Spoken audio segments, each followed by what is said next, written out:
Does God really exist? Without mentioning suffering or specific denominations, the question, does God really exist, is one of the most important questions anyone can ask.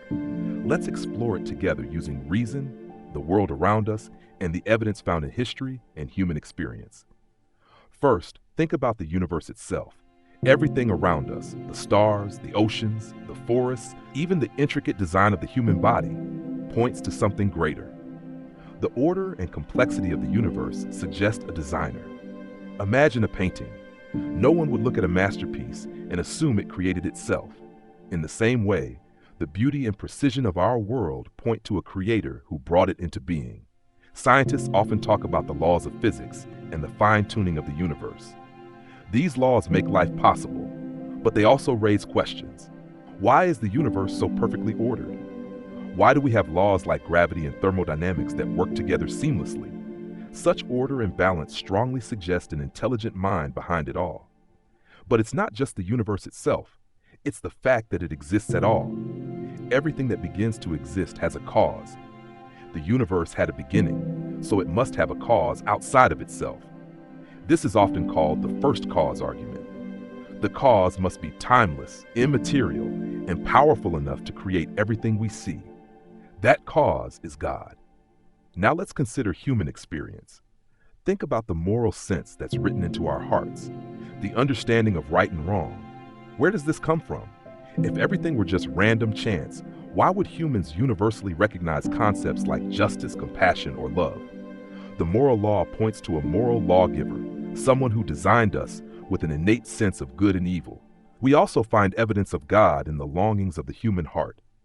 Deep down, every person desires meaning, purpose, and connection. These desires go beyond physical needs. They point to something eternal. Just as hunger points to food and thirst points to water, our longing for meaning points to God. History gives us even more evidence. Throughout time, countless individuals have claimed encounters with God, from prophets to ordinary people.